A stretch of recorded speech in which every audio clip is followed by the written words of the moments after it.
Kain tayo. Magla-lunch muna. At ito daw ay dory fish na may cream. Yan. Ito ang pinili ng asawa ko. Ayaw niya akong pakainin ng manok. Tapos ari ay tomato juice. Hindi ko alam kung tomato sauce. Kung tomato juice, kung ano baga ari.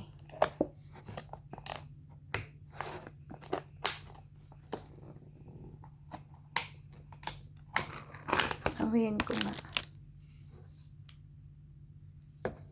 Ano pala, watermelon. Tapos mayroong sauce.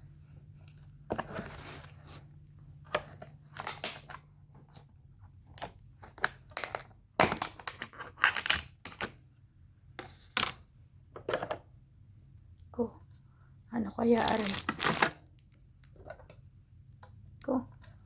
Hindi ko alam kung ano arin mga ipinadalang ari sa akin. Siguro ari pinakakanin. Na may gulay. Tapos hindi ko ari alam kung ano. Titikman natin. Parating mayroon silang yogurt.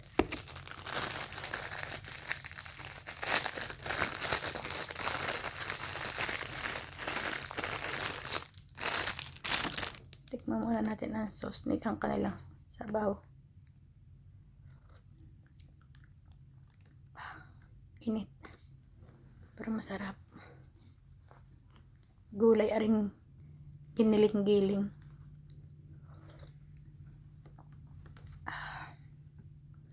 Sarap ng pagkakainit. Yung lapat sa lalamunan.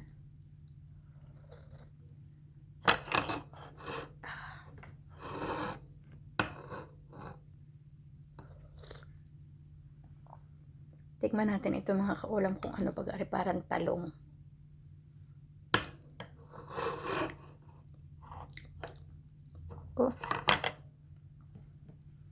Hindi ko mawari kung ano pero gulay. Masarap. Masarap ang kanyang timpla. Ano kaya naman ito kanin? Parang nilugaw.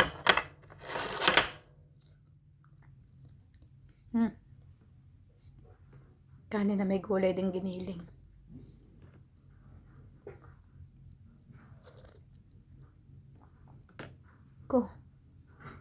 May tinik pang isda di kaya bawal ang tinik. Yung ikay inopera na sa lalamunan bago ikay mabibitig pa ng tinik ng isda ay husay.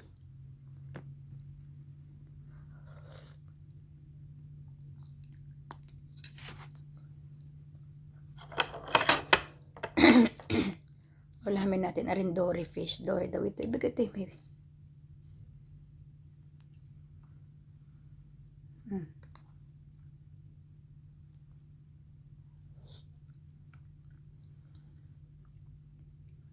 In fairness, masarap naman. Alhamdulillah. Salamat po sa Diyos sa biyaya.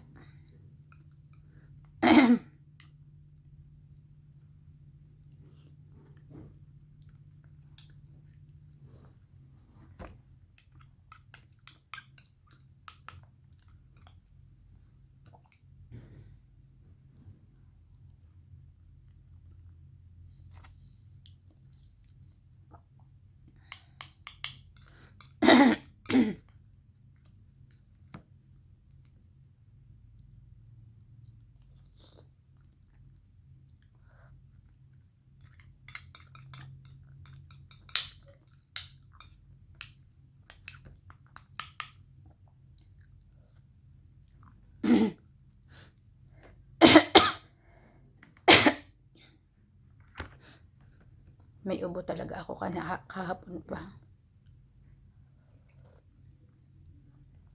Sabi ng doktor yung ubo ko daw dahil daw doon sa tubo na inilagay sa lalamunan ko nung inooperahan ako. Hindi ko talaga alam mga kaulam yun. Dahil nga ako'y pinatulog. Basta nung pinahiga nila ako doon sa operating room at sila may inilagay din may isinaksak sila din sa aking kamay na are. Hindi ko na alam nagparang Natulog na ako.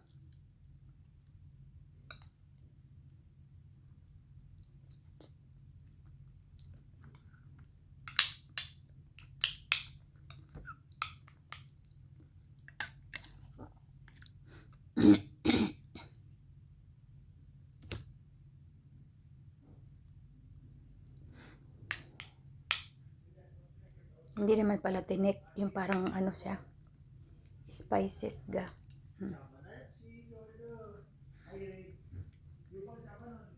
Tinik na, yung malambot lang palang tinik ba? Hindi mo lang inalisan eh.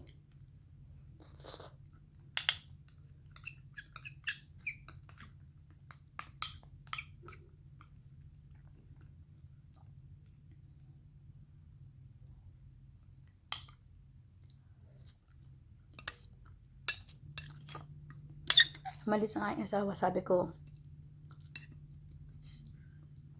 dalawin mo na mga bata sa bahay. Dahil ayokong papuntahin dito mga anak ko, mga kaulam. Ayokong makita nila yung itsura kong ganito, baka maawa sila sa akin. Although nagpadala ako sa kanila ng picture dahil kagabi pang nangangamusta. Pero ayokong makita nila na inaakay ako pa banyo. Hindi ko alam. Di ba dapat sila yung tutulong? Pero ayokong makaramdam sila ng kung ano. Gusto ko yung isipin nila na okay lang, kaya ko na pauwi ako ng bahay na maayos na ako. Gusto ko yun ang nasa isip nila.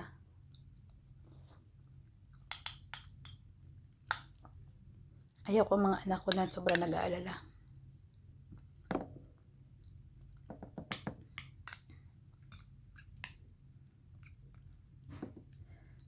Tsaka may importanteng katapusan ng asawa ko na trabaho na hindi niya nakatapos kahapon. Ay, nung kamakalawa pala.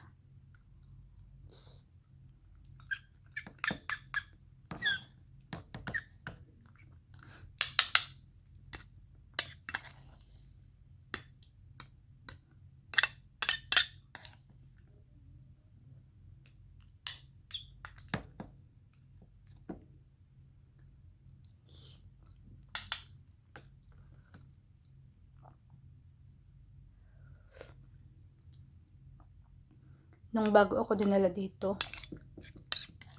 fasting ako maghapon, hindi ako pinakain at hindi rin ako pinainom kahit ano. Bawal na bawal. Pagdating ko nga dito sa ospital, tinanong agad ako kung uminom daw ba ako ng tubig. Sabi ko hindi kasi bawal na bawal uminom ng tubig pag ooperahan.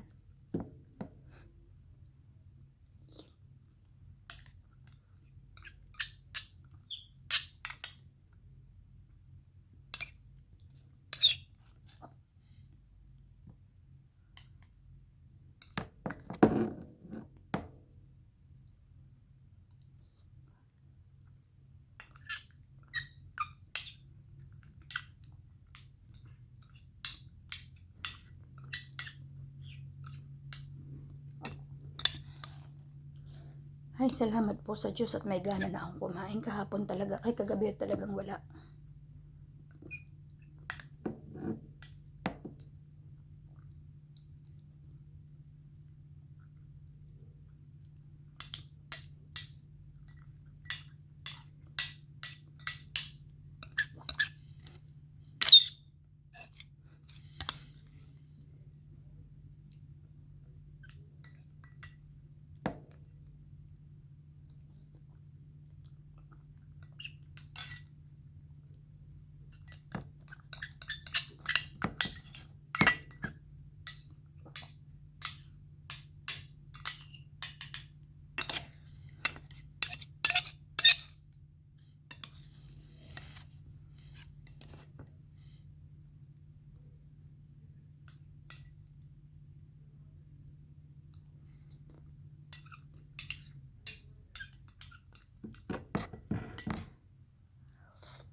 Naubos ko. Masarap yung fish eh.